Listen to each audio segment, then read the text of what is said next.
नमस्कार दोस्तों, स्वागत है आपका अपने यूट्यूब चैनल अमित एजुकेशन पर।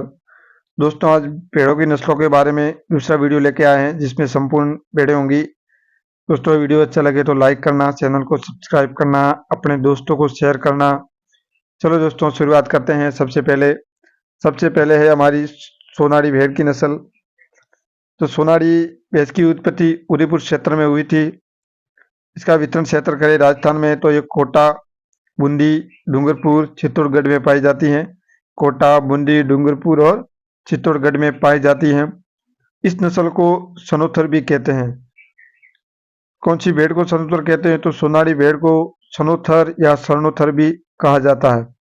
सेरा हल्का भूरा व नाक उभरी हुई होती है।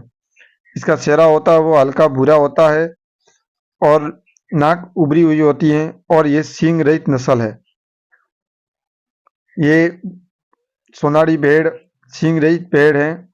इसके दूध की बात करें दोस्तों तो दूध होता है 1.5 या 2 किलोग्राम इसके दूध होता है प्रतिदिन।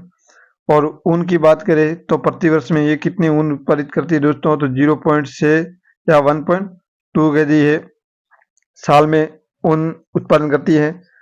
अगला देखते हैं दोस्तों, सोगला भेड़। अब सोगला भेड़ की बात करें तो ये राजस्थान में, यही पहले उत्पत्ति की बात करें तो उत्पत्ति या उपनाम, तो इसका उपनाम क्या है? तो सापर भेड़ या शेखावटी भेड़। सापर या शेखावटी भेड़ भी कहा जाता है। शेखावटी भेड़ इसलिए कहा जाता है क्योंकि ये शेखावटी क्षेत्र में पाई जाती है। शेखावटी क्षेत्र जैसे सुरू, सीकर, झुंझुनू क्षेत्र में हमारी सोगला भेड़ पाई जाती है।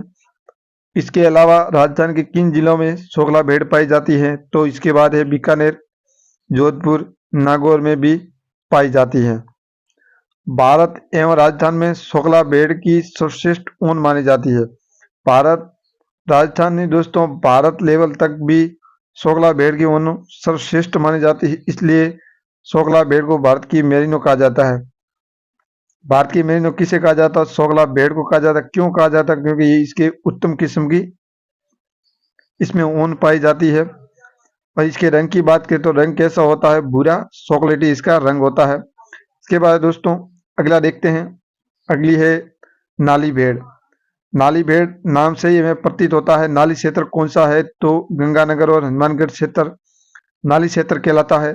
तो वहाँ नाली भेड़ की उत्पत्ति मानी जाती है। गंगानगर, सुरू और झुंझुनू में ये पाई जाती हैं। कान, चेहरे पर हल्के भूरे बाल, कान और चेहरे पर भूरे बाल होता है। मध्यम क्वालिटी की ऊन होती है। नाली भेड़ की जो ऊन होती है वो मध्यम क्वालिटी की होती है, जो कारपेट बनाने में उपयुक्त होती है। कारपेट बनाने में उपयुक्त होती हैं दोस्तों। इसके बाद इस नस्ल में टांगे छोटी होती हैं। नाली भेड़ की नस्ल है, इसमें टांगे कैसी होती? छोटी होती और ओवेस मतलब खुर पीले रंग के होते हैं। जो इस नाली भेड़ की नस्ल है इसमें खुर होते हैं वो पीले रंग के होते हैं। इसके ऊन की बात करें तो ऊन ये प्रतिवर्ष कितनी ऊन देती है? तो 2.5 या 3.5 किलोग्राम प्रतिवर्ष ऊन देती है। और इसके ऊन के रंग कैसा होता है? तो पीला रंग होता है। किस भेड़ की नस्ल के ऊन का रंग पीला होता है? तो जो नाली भेड़ है उसके ऊन का रंग कैसा होता है दोस्तों? पीला होता है। अगला देखते हैं दोस्तों। इसके बाद है जैसलमेरी भेड़ की नस्ल। जैसलमेरी भेड़ की उत्पत्ति नाम से प्रतीत हो रहा है। तो इसकी उत्पत्ति कहाँ हुई थी? तो जैसलमेर। कहाँ हुई थी? जैसलमेर में इसकी उत्पत्ति हुई थी। जैसलमेर के अलावा ये राजस्थान में कहाँ पाई जाती है? तो जोधपुर और बाड़मेर में भी हमारी जैसलमेरी भेड़ मिलती है। इसके चेहरे का रंग काला भूरा होता है। जो जैसलमेरी भेड़ होती है उसके चेहरे का रंग काला व भूरा होता है। इस नस्ल में नाक ऊपर उठा हुआ होता है। जो जैसलमेरी भेड़ है इसमें जो नाक है वो ऊपर उठा हुआ होता है, इसलिए इसे तोतापुरी भी कहते हैं। जो जैसलमेरी भेड़ है इसका नाक ऊपर उठा हुआ होता है, इसलिए इसे तोतापुरी नस्ल भी कहा जाता है। पूछ लेके तोतापुरी नस्ल कौन सी है, उसमें ऑप्शन हो गए तो जैसलमेरी राइट होगा दोस्तों। इंपॉर्टेंट है दोस्तों तोतापुरी नस्ल। इसके बाद इस नस्ल में वातावरण के प्रति अनुकूलता पाई जाती है। यदि पूछे कि राजस्थान की ऐसी कौन सी भेड़ है जिसमें वातावरण के प्रति सबसे ज्यादा अनुकूलता पाई जाती है, तो वो हमारी जैसलमेरी भेड़ होगी। ये सर्दियों में सर्दी सहन करने की क्षमता होती है और गर्मियों में सर्दी गर्मी सहन करने की क्षमता होती है, ये अनुकूल होती है, इसे कहीं भी पाला जा सकता है। राजस्थान में संपूर्ण भेड़ों में सर्वाधिक बड़ी भेड़ की नस्ल, राजस्थान की जो जितनी भी भेड़ें हैं उसमें यदि सबसे बड़ी भेड़ की नस्ल है वो कौन सी है? जैसलमेरी है।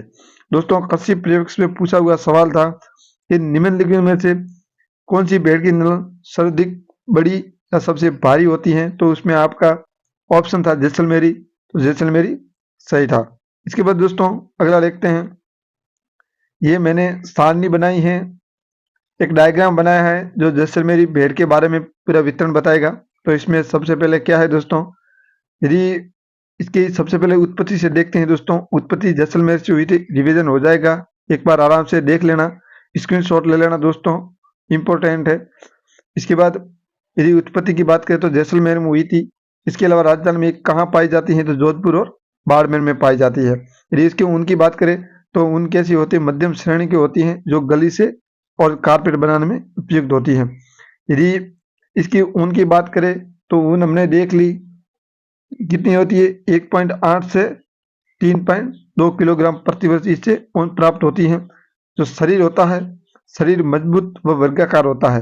जैसलमेरी भेड़ होती है, उसका शरीर कैसा होता है? भारी और वर्गाकार होता है, कान लंबे और लटके हुए और सिर बड़ा होता है। जैसलमेरी भेड़ होती है, उसके कान लंबे व लटके हुए और सिर होता है वो बड़ा होता है। बहुत ही मजबूत भेड़ की नस्ल, सर्वाधिक मजबूत भेड़ की नस्ल कौन सी है? तो हमारी जैसलमेरी भेड़ की नस्ल। राजस्थान के सभी भेड़ों में सबसे बड़े आकार की भेड़ है। राजस्थान में जितनी भी भेड़ की नस्लें हैं उसमें सबसे बड़े आकार की भेड़ की कौन सी नस्ल है? तो वो हमारी जैसलमेरी है। यदि इसके भार की बात करें दोस्तों, एग्जाम में भार नहीं पूछा जाता, फिर भी यदि भार की बात करें तो इसके जो नर होता है उसका भार होता है 32 से 45 किलोग्राम, और जो मादा होती है तो उसका कितना 30 से 37 किलोग्राम इसके भार होता है। शेरे का रंग काला और भूरा होता है और ये मांस उत्पादन के लिए पाली जाती है। जैसलमेरी भेड़ का रंग काला व भूरा होता है और ये मांस उत्पादन के लिए पाली जाती है।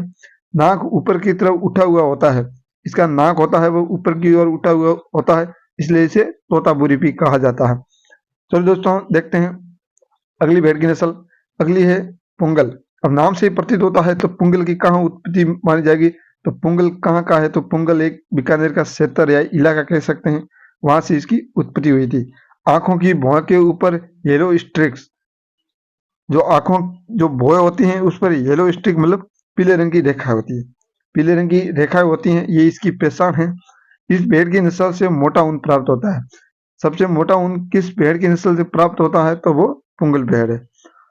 दोस्तों आज इंपॉर्टेंट भेड़ की इतनी नस्ल थी जो मैंने पढ़ा ली, एक वीडियो और मैंने अपलोड कर दिया है जो स्टार्टिंग से होगा, ट्रिक से है। यदि वीडियो अच्छा लगा हो तो लाइक करना, चैनल को भी सब्सक्राइब करना, अपने दोस्तों को शेयर करना। मिलते हैं इसी शानदार वीडियो में, धन्यवाद।